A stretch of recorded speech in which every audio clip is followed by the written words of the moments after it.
The invoice was dated March 14th. I still have it. $34,800 for the Halcyon Grand Resort, venue hire, catering package for 131 guests, floral arrangements, audiovisual setup, and 3 nights accommodation for the bridal party. My name is Elena Vasquez.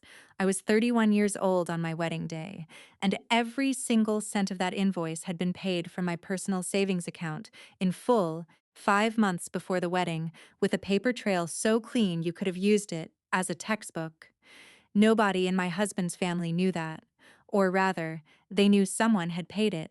They simply assumed, with the casual confidence of people who have never once been corrected about anything important, that the money must have come from one of them.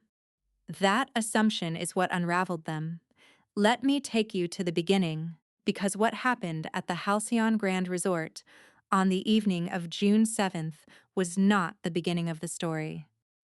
It was the closing entry in a ledger that had been running for 14 months, and, if I'm going to explain why the resort manager stepping forward with 3 sentences could silence a room of 131 people, I need you to understand the arithmetic that got us there. I first walked into the Caldwell family home on a Sunday in April, 2.5 years before the wedding. I had brought a bottle of wine, a Côtes du Rhône I'd read about and couldn't especially afford. And I was wearing a navy wrap dress I'd ironed twice because the first attempt left a crease I didn't trust. Marcus had told me to relax. He'd said his family was warm, casual, easy. The moment his mother, Marguerite Caldwell, opened the front door, looked at me, and said, "So you're Elena." I understood that Marcus had been describing the family as he experienced them, which was not the same as how they would experience me. That's not a small distinction. Marguerite was 62 years old, lean in the way that requires consistent effort, and dressed in a cream blouse and tailored trousers at 3 o'clock on a Sunday afternoon in a way that announced, quietly and without negotiation, that she was always prepared for an audience. Her hair was cut in the precise bob she had apparently maintained for 30 years, according to the family photographs lining the hallway. She smiled at me, and the smile was perfectly constructed, and said, "Marcus has told us so much about you," and offered nothing specific to confirm that any of it was true. I smiled back. I noted the date. I filed it. That was April 14th. That was entry 1. The Caldwells were not extraordinarily wealthy, but they performed wealth with a precision I had not previously encountered at close range. Marguerite drove a leased silver Mercedes she referred to as the car, deployed in the singular, as though there could only ever be one. Her home in Westfield, New Jersey, was a 1940s colonial with crown molding she introduced into conversation the way other people introduce their children's academic achievements, casually, repeatedly, with a pride that was meant to feel incidental but wasn't. Marcus's father, Gerald, was a retired insurance adjuster who spoke rarely and sat in the den reading the newspaper in a way that communicated he had already said everything he intended to say about most subjects and saw no reason to revisit them. Marcus and his older brother Derek had both attended Langbourne University, a mid-tier private school with a good reputation in the mid-Atlantic states, which Marguerite referred to simply as the school, with the same quiet gravity other people reserve for institutions whose names don't require clarification. I grew up in a 2-bedroom apartment in Trenton, New Jersey. My mother, Rosora, cleaned office buildings on the night shift for 11 years before transitioning to a hospital housekeeping role that came with benefits and slightly better hours. My father, Luis, drove delivery routes for a beverage distributor until a back injury at 47 redirected him to grocery stocking until he retired at 63. I was their only child. I earned a full academic scholarship to Rutgers, graduated summa cum laude with a degree in accounting, passed the CPA exam on my first attempt at 23, and by the time I met Marcus at 26, I had been working at a mid-sized financial firm in Newark for 3 years and accumulating savings with the particular intensity of someone who grew up understanding that money is not a background condition of life, but a deliberate and fragile construction. None of that arithmetic impressed Marguerite. What registered to her was my mother's job title, my father's hands, the neighborhood I'd grown up in, and, with pointed and lasting significance, the engagement ring. When Marcus and I got engaged, we had been together for 18 months. We were living separately, both saving aggressively toward a down payment on a house, and when the conversation about a ring came up, we handled it the way we handled most financial decisions, together practically with a spreadsheet. We agreed on a budget of $200, which was modest but not embarrassing, and we picked the ring out together at an estate jewelry store in Montclair that specialized in vintage pieces. It was a white gold Art Deco setting with a round-cut diamond that had belonged, according to the certificate, to a woman in Connecticut who had worn it for 41 years. I loved it immediately, and specifically, Marguerite did not love it. What she could not get over, what she converted in her retelling into something that revealed a fundamental truth about my character, was the fact that Marcus and I had split the cost. He told her this. He told her because she asked, directly, how much the ring had cost. And Marcus is the kind of man who answers direct questions truthfully, a quality I love about him and that his mother has occasionally used against him. She made him split his own engagement ring. She told her sister Patricia on the phone, 6 days after the engagement announcement, in the kitchen, while I was in the adjacent dining room, waiting for dinner, and able to hear every word through the open pass-through above the counter. I picked up my phone. I opened the Notes app. I entered. April 20th, kitchen. Patricia call. She made him split his own engagement ring. Witness. Me. She did not know I could hear. Entry 4. Wedding planning began in November, 3 months after the engagement, when Marcus and I sat down together and made a realistic assessment of what we wanted and what we could afford. We were both employed, both saving, but not extravagant.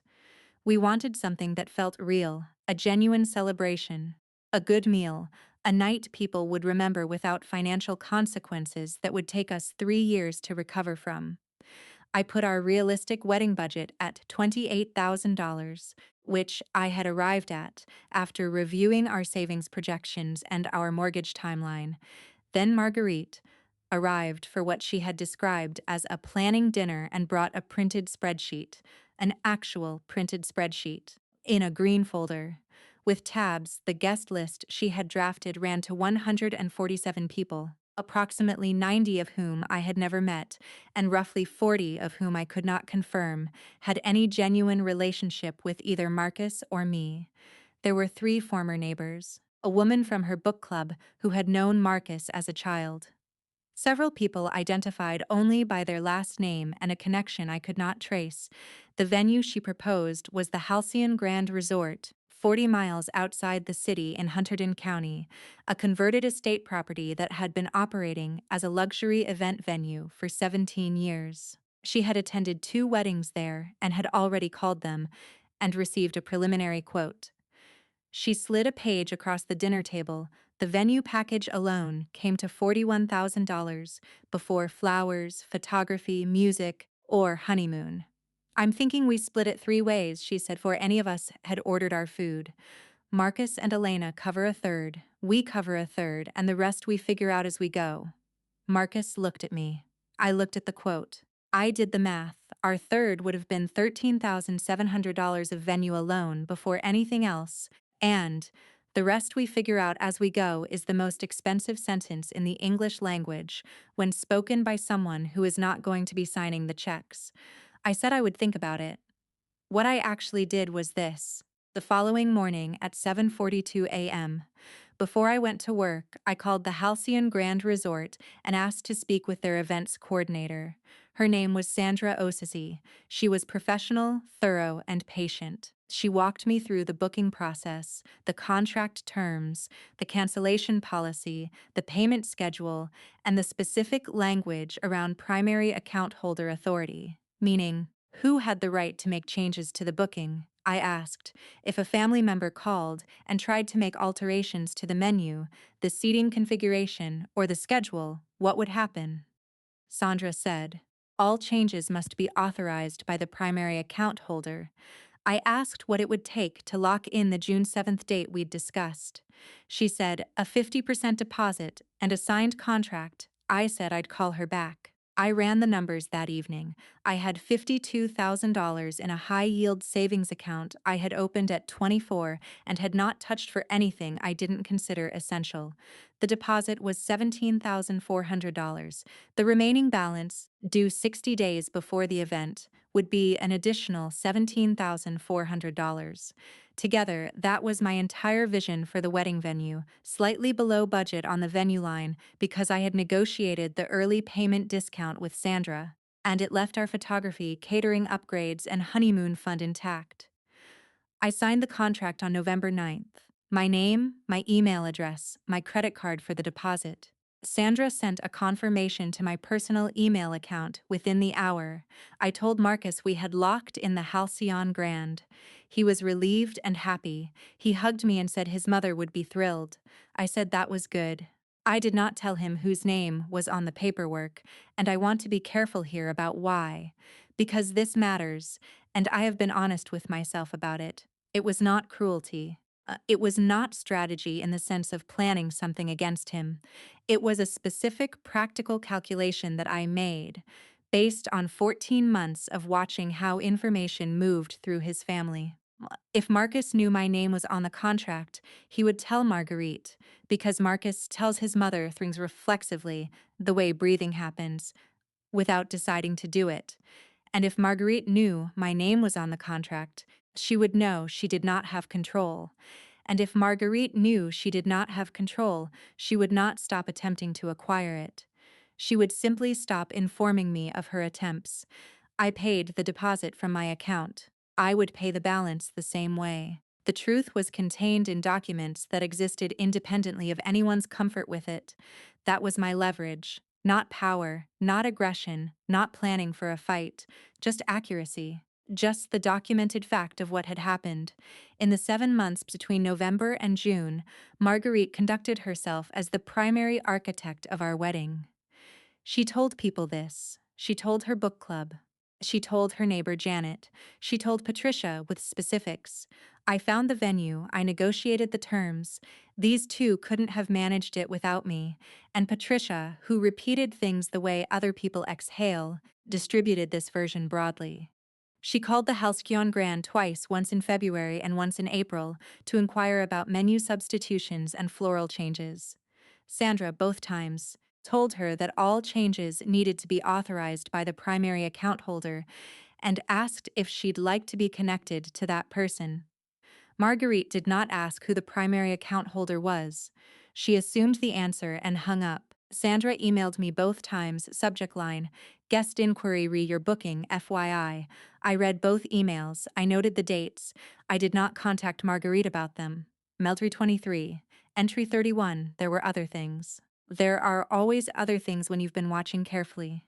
The save the date cards she designed, without consulting us, and distributed to her portion of the guest list, with the Caldwell family crest in the bottom left corner, as though the wedding were a Caldwell event to which I had been invited.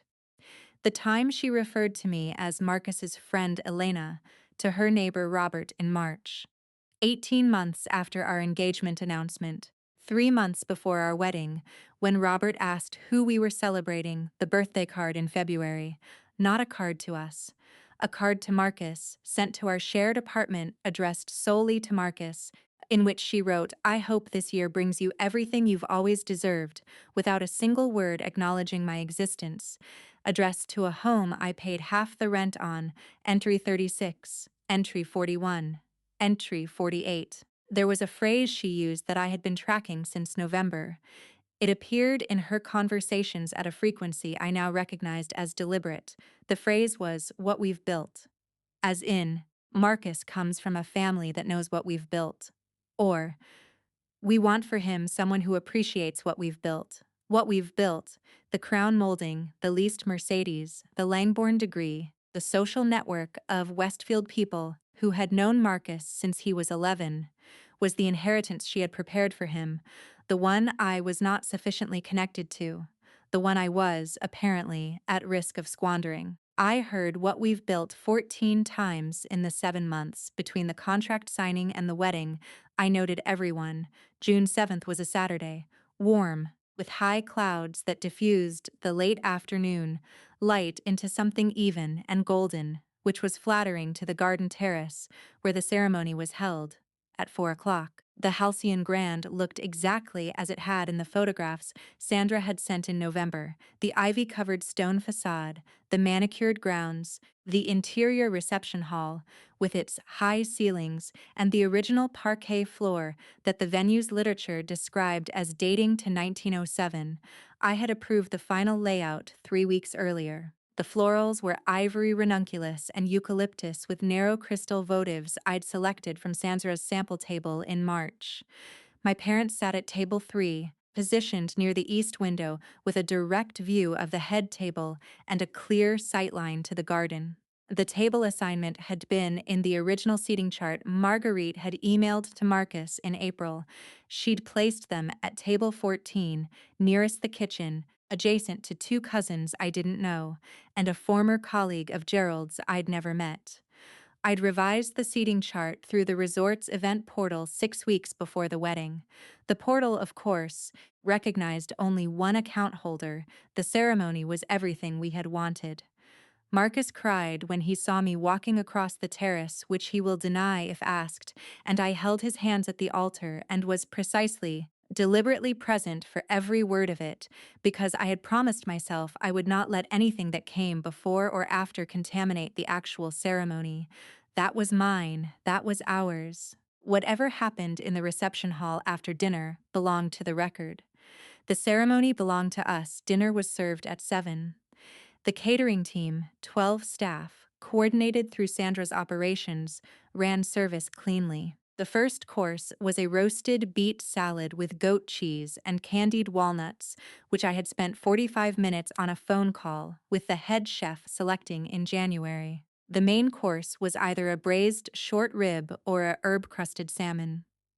Every dietary restriction I had collected through the RSVP process, including Marguerite's stated preference for nothing with cream sauces, had been submitted to the kitchen in writing 5 weeks prior. At 8:15, the toasts began. Marcus's brother Derek went first. He'd asked me 3 weeks before the wedding whether I had any preferences for his speech, which I had thought was considerate, and I'd told him honestly, just say something true. He did. He talked about Marcus's laugh, about a road trip they'd taken in their 20s, when the car broke down in West Virginia and they slept in a roadside motel and ate gas station sandwiches for 2 days, and how watching Marcus find someone he wanted to build a life with had made Derek feel like something in the family was going to be okay. It was warm and slightly awkward and genuinely felt. My college roommate, Priya, went second. She had prepared for this speech the way she prepared for depositions. She was a litigator, and it showed, and she was, as I had known she would be, funny and precise and exactly right. She told a story about the time I'd helped her draft a legal brief at 2 in the morning, using only a whiteboard and a highlighter because she'd left her laptop at the office, and connected it to a larger point about what it meant to have someone in your life who showed up with complete competence when things went sideways. She raised her glass to Marcus specifically and said, "You are a lucky man. I hope you know that every single day." The room applauded. Marcus laughed.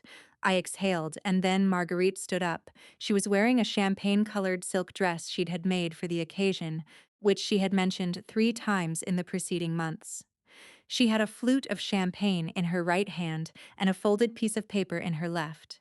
Her speech, handwritten, which I could tell from the weight of the paper and the way she handled it with a kind of reverence. She smoothed it against the table, looked out at the room with the composure of someone who had imagined this moment extensively, and began. "I want to say something honest tonight," she said. Her voice was clear and projected well.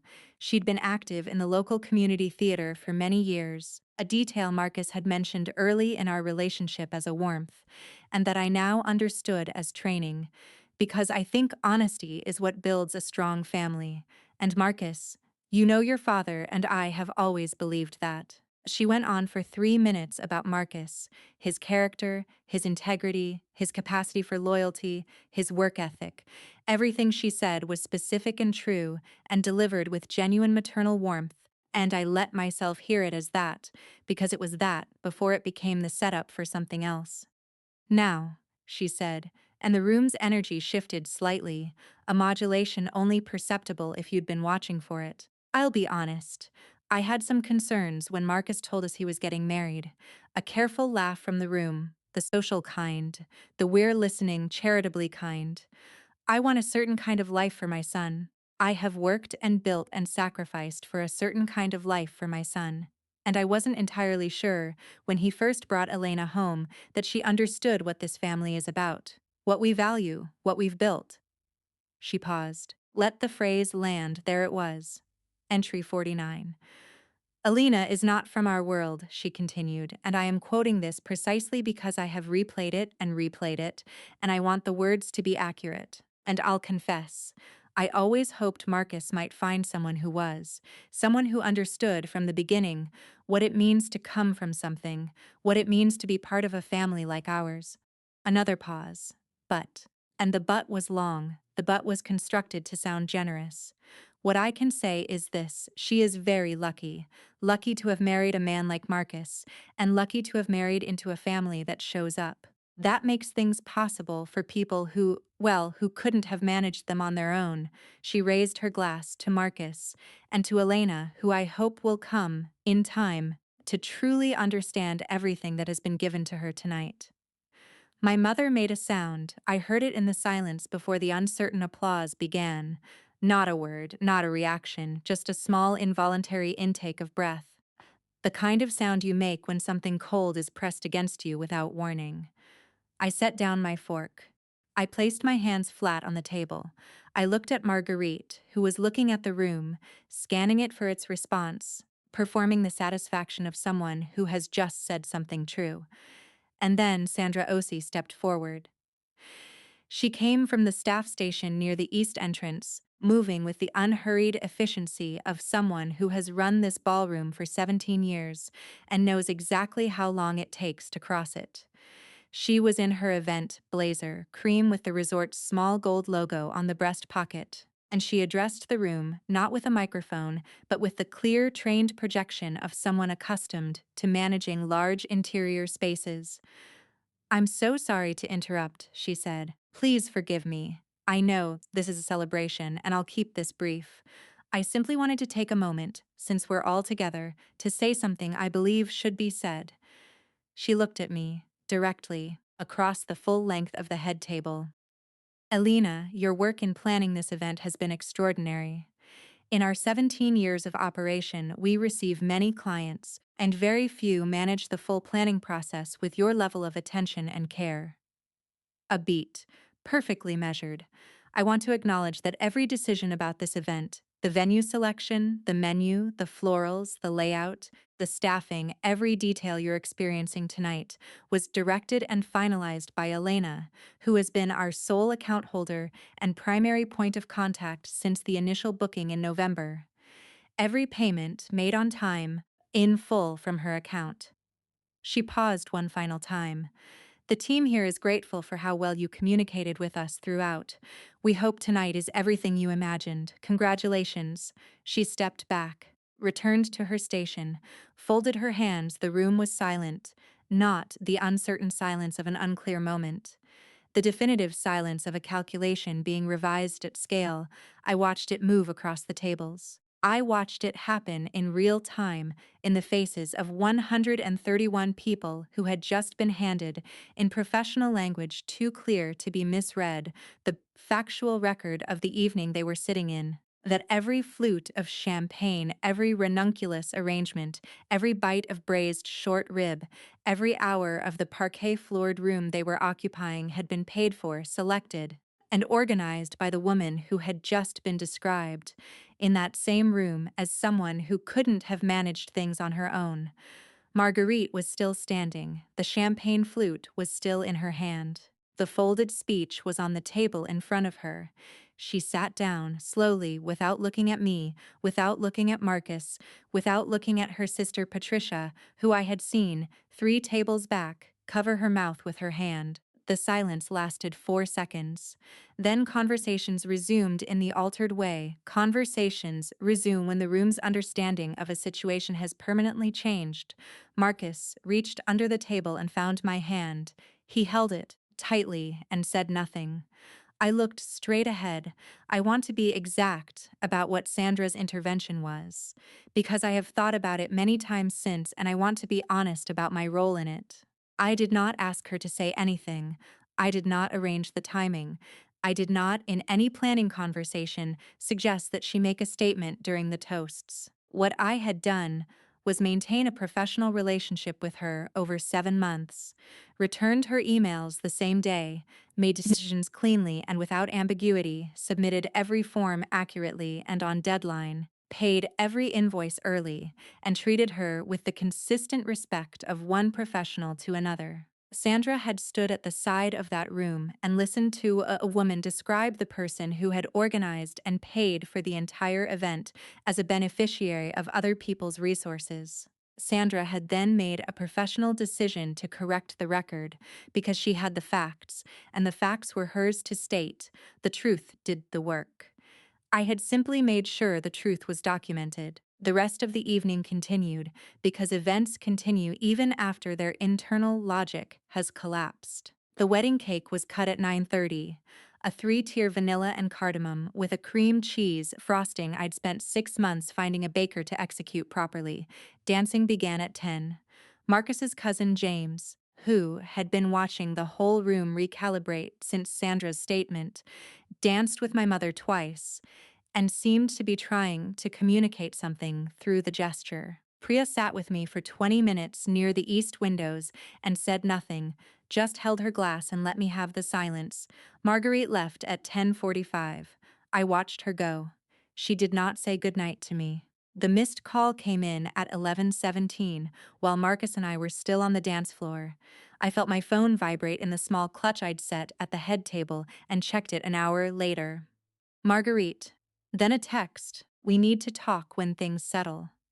Then, the next morning, a voicemail. I listened to the voicemail the following afternoon, sitting in the hotel room with a cup of coffee and the steadiness that comes from having slept well, which I had because I had nothing unresolved in my conscience.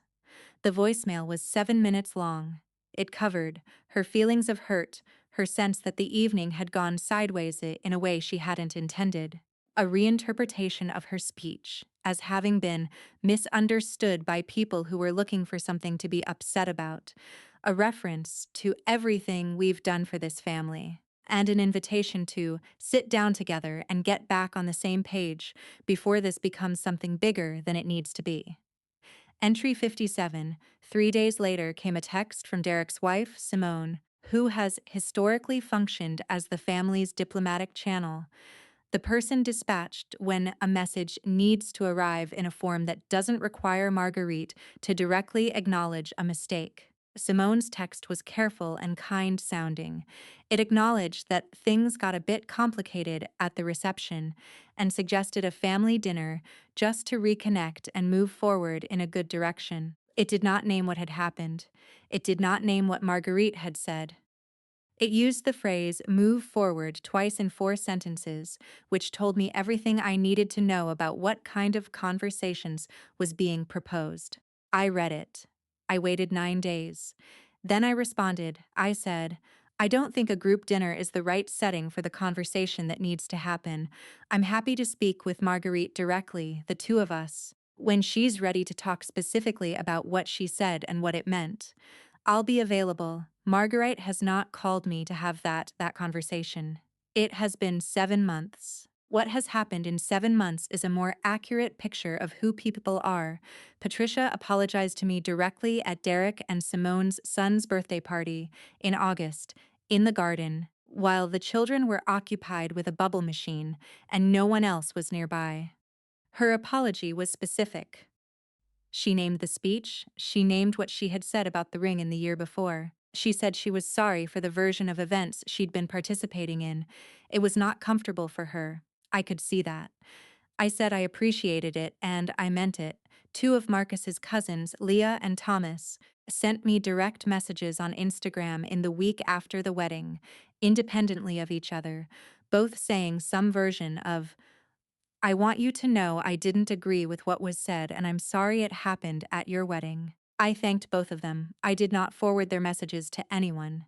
I noted the dates: Gerald, Marcus's father, the man who sat in the den with his newspaper and distributed his words at the pace of someone who had learned that most things can be addressed in fewer sentences than people think, pulled me aside at Thanksgiving.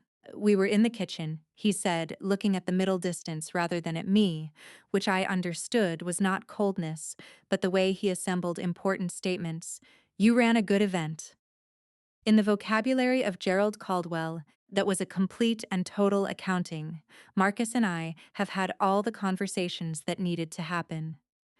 I want to say this carefully. They were not easy, and I am not pretending they resolved everything, because some things don't resolve quickly when they've been layered in over years.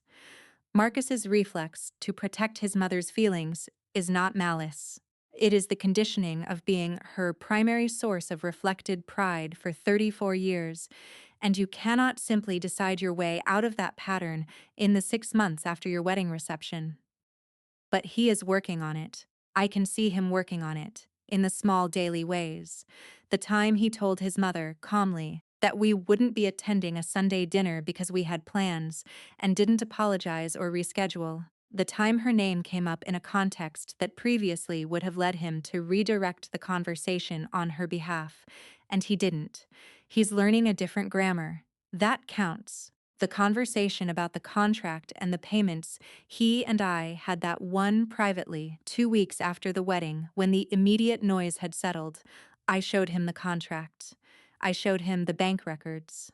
I showed him the payment confirmation from March, the one with the timestamp that placed it 5 months before the wedding, and 3 months before Marguerite had told her book club, "We're taking care of the venue." He was quiet for a long time. Then he asked me why I hadn't told him whose name was on the paperwork. I told him the truth. I said, "Because if you had known, you would have told your mother, not maliciously, just the way you tell her things. And if she had known the contract was in my name, she wouldn't have stopped trying to control the event. She would just have stopped telling me about it. I needed the account to be mine so that the facts were mine. I wasn't keeping it from you to hurt you. I was keeping it because I needed one thing to be accurate." He thought about that for a long time. Then he said, "You were protecting us." I said, "I was protecting the facts." He nodded. He looked at the contract for another moment. He said, "She paid for everything she was standing in." "Yes," I said, "she did." He didn't say anything else about it. He didn't need to. I have, over the 7 months since the wedding, spent time thinking about why Marguerite was so confident. Not angry at her confidence. I've moved past the anger phase, which was brief and private and mostly manifested as long runs in November, but genuinely curious about the mechanism, because she is not an unintelligent woman. She is observant and strategic, and has managed the social architecture of her family for decades with real skill. She had to have known, on some level, that the accounting didn't quite add up. That if she and Gerald and the mysterious rest she'd described at the spreadsheet dinner had paid for this wedding, there would be invoices, there would be transfers, there would be a paper trail she had touched. I think what happened is this: she had never needed to check. In 40 years of family life, Marguerite had been the primary financial and organizational authority in her household, in her extended family relationships, in every planning process she'd ever entered. Things happened because she initiated them, and the documentation that followed was always in her wake. It had never occurred to her that someone might enter her orbit and simply do the work before she got there, quietly and completely, and let her operate on the assumption that the natural order had held. She didn't check, because people who have always been believed don't develop the habit of verification. And I didn't announce it because I have spent my entire professional career understanding that the most powerful moment in an audit is not when you reveal the discrepancy. It's when you let the person make the statement that contradicts the record. You wait. You let the record speak. The record spoke on June 7th at 8:37 in the evening in the voice of a resort events manager who had no personal stake in the outcome and every professional obligation to factual accuracy. I still have the invoice, $34,800. The line items: venue hire for June 7th, catering package 131 covers, florals per approved specification, audiovisual package, bridal party accommodation 3 nights. Date of final payment, March 14th, account holder. Elena Vasquez. I have the bank confirmation. Transaction reference V24031, and divided 17400s. Payee, Halcyon Grand Resort LLs. Date March 14th, I have the contract. Signatory, Elena Vasquez. Date of signing, November 9th. Witnessed by Sandra Osi, Events Coordinator, Halcyon Grand Resort. I have the email chain, 23 months of correspondence between me and Sandra about every element of that evening. The menu calls, the floral approvals, the layout revisions, the staffing confirmations, the dietary restriction submissions, Sandra's 2 FYI emails about Marguerite's inquiry calls, with the dates and the times and the notes about what Marguerite had requested and what Sandra had told her. I have the notes on my phone. 61 entries, beginning April 14th, 20 months before the wedding. Dates, quotes, locations, witnesses, the ring comment, the Marcus's friend, the birthday card, the seating chart email. What we've built 14 times, I have all of it. I have kept all of it, not because I needed it for a fight. I never wanted a fight. I am an accountant. I keep records because records are how the world remains navigable, how truth stays retrievable, how the version of events that gets told in 10 years can be checked against what actually happened. There is a particular kind of quiet that settles after a truth has been said in a room full of people who had agreed, implicitly, to carry a different version. It doesn't feel like victory. It doesn't feel like the crash of something collapsing. It feels more like the moment at the end of a long reconciliation process when the columns finally balance, not exciting, not dramatic, but correct, unambiguous. Final Marguerite will not tell the story of June 7th accurately. She will tell it in the form that is most manageable, and over time, the story will be compressed and softened and adjusted until what she said becomes something milder, and what Sandra said becomes something ambiguous, and the evening becomes a small difficulty that the family moved past. That's what families do with stories that don't serve them. But 131 people were in that room. Sandra Osi said what she said. I paid for the space they were all sitting in, and I have the invoice that says so. And no one's retelling changes, that I did not become someone who shouts or performs or engineers dramatic confrontations. I became someone who keeps documentation, pays invoices on time, responds to emails, and trusts that a fact, when it finally surfaces, carries more weight than any amount of performance could. The strength I was given that night was not the resort manager's statement, though I am grateful for it. It was the 14 months of entries in a notes app, the contract signed in November, the payment made in March, the professional relationship maintained across 200 and some emails, the patience to let the record be the record and trust that the moment would come when it was needed. I earned the evening on June 7th the same way I have earned every significant thing in my life, by doing the work, by keeping the receipts, and by waiting for the truth to be in a room where it could be heard. The receipt doesn't rewrite itself for anyone. If this story found you at the right moment, if you've ever sat in a room being described in someone else's language while sitting on the knowledge that the truth is something entirely different, leave me a comment. I want to hear your version, because I believe these stories matter, not for the vindication, but for the reminder that documentation is dignity and patience is not the same as passivity. Share this if it meant something. And if you haven't already, I'd be glad to have you here. There is one more thing I want to say before I close, because I think it belongs to this story, even though it is quieter than the rest of it. In the weeks after the wedding, when the calls and the texts and the attempted mediation were still circulating, I found myself returning repeatedly to a single question that had nothing to do with Marguerite. It was a question about me, about the 14 months of documentation, about the contract I'd signed without telling my husband and the payments I'd made without announcement, about the system I had built quietly and methodically around a situation I was already, on some level, preparing for.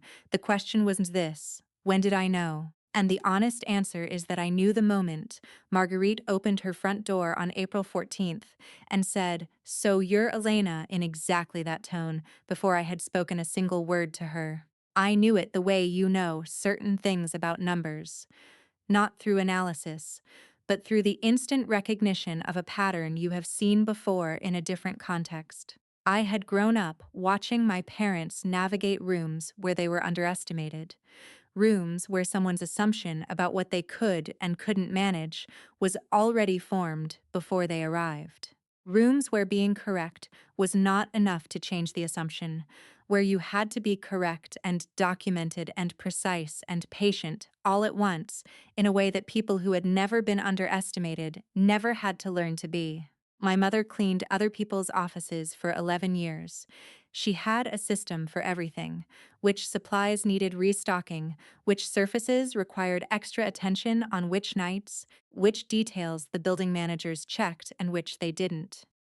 She kept a small notebook in her cleaning cart. She never missed a detail, and she never missed a shift. And when the building hired a new facilities supervisor, who initially dismissed her work as adequate rather than exceptional, she showed him the notebook. He apologized. He gave her a raise. He told his successor, when he left 2 years later, that she was the most reliable person on the staff. My mother never raised her voice about her competence. She just kept the notebook. I kept the notebook. The $41,000 venue my mother-in-law took credit for building in a polished ballroom speech in front of everyone who loved the two of us was paid for by a woman from Trenton whose mother kept a notebook. I think about that sometimes. Not with bitterness. The bitterness was brief, and what replaced it was something cleaner, something closer to clarity. I think about it as a thing that is simply and permanently true, the way invoices and bank confirmations are simply and permanently true. Not subject to retelling, not adjustable by social consensus, not movable by the weight of anyone's preferred version. It happened. I paid for it. The receipt exists, and the receipt will outlast every version of the evening that Marguerite tells. What I know now, 7 months into a marriage that is genuinely good — Marcus is a good man, and I did not choose wrong — is that the systems I built in those 14 months were not born from paranoia or revenge planning or the elaborate strategizing that people might imagine when they hear the story. They were born from the same instinct that made my mother keep her notebook. The understanding that in a world that routinely underestimates certain people, the only reliable protection is to be more documented than the version of you that exists in other people's assumptions. Margaret assumed I was someone who had been given things. I was someone who had paid for them. The difference between those two realities is not dramatic or cinematic, or even especially surprising if you've been paying attention. It is just the difference between what was assumed and what was true. What was true was in the contract. What was true was in the bank records. What was true was in Sandra Ossie's 200-word statement, delivered with no drama and no editorial embellishment, to a room of 131 people on a Saturday evening in June. I have the invoice. I have always had the invoice. That has always been enough. There's a detail I've been saving, not because it's the most dramatic part of the story, but because it's the part that feels most specifically mine, and I wasn't sure, until now, that I was ready to include it. The night I signed the venue contract, November 9th, a Tuesday at 11:40 in the evening, I was sitting at my kitchen table in the apartment. Marcus and I were planning to move out of the following spring. The deposit confirmation came through to my email at 11:43. The subject line read, "Booking confirmed, Halcyon Grand Resort, event date June 7, 2025, account holder Elena Vasquez." I read it twice, then I opened the notes app. I wrote November 9th, contract signed, Halcyon Grand. Sole account holder, $17,400 deposit paid. Event date June 7th, balance due March 14th. All changes require my authorization. Then I sat there for a while, not feeling triumphant, not feeling strategic, feeling the particular exhaustion that comes from having to build an infrastructure of protection around something that should simply be allowed to exist without one. I was planning my wedding. I was 30 years old. I was planning my wedding, and I was documenting it like a forensic accountant because I already understood, already knew, from 48 prior entries in a notes app, from a spreadsheet dinner and a ring comment and a birthday card addressed to one person, that there would come a moment when the facts would need to speak louder than anyone in the room. I closed the notes app. I closed the email.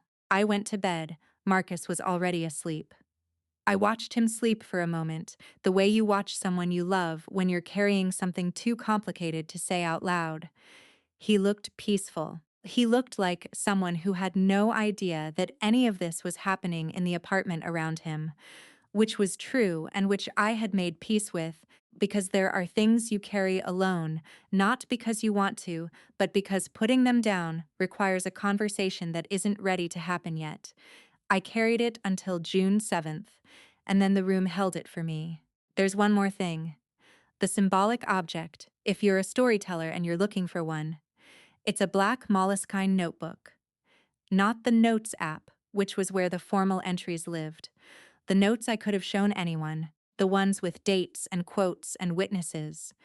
The moleskine was different. The moleskine was where I wrote the things I couldn't put in a notes entry because they were too interior, too emotional, too specific to what it felt like to be the person I was in that family's orbit. Things like, "She looked at my mother today like my mother was someone who needed to be accommodated. My mother raised me on a night shift salary, and I have never once in my life needed to be accommodated by Marguerite Caldwell." Or, Marcus told his mother about the ring. "He didn't mean anything by it. He never means anything by it. That's the thing about the water you grow up in. You can't see it." Or, written the night of the spreadsheet dinner. "She printed a spreadsheet. She brought it in a folder. She has already decided how this goes. $41,000. She said the rest we figure out as we go. I am going to sign that contract myself." Or, written on the night of November 9th after the confirmation email. "Done, it's done. My name, my account, my event. Let her tell her book club whatever she needs to tell them." And then the last entry in the Moleskine, written on June 8th, the morning after the wedding, in the hotel room while Marcus was still asleep, is 7 words. Sandra said it. The room heard it. That's all. 7 words.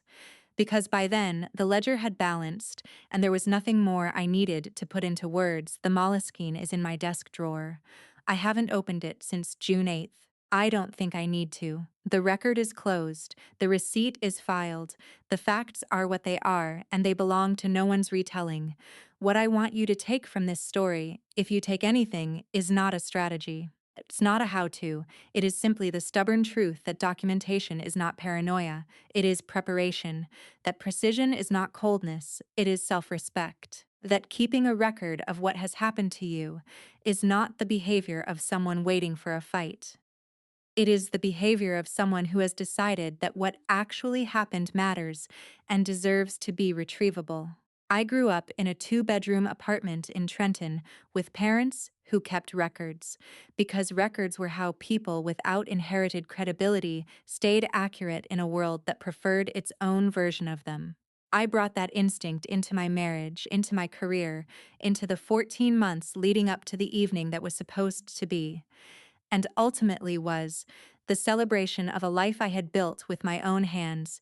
I paid for the room. I hired the staff. I chose the flowers. I submitted the dietary restrictions. I approved the final layout. I answered every email the same day. Marguerite Caldwell stood in the room I had paid for and described me as someone who had been given things I couldn't have managed on my own. She was standing in the evidence that she was wrong. That's the whole story. That's what the receipt says. That's what it has always said.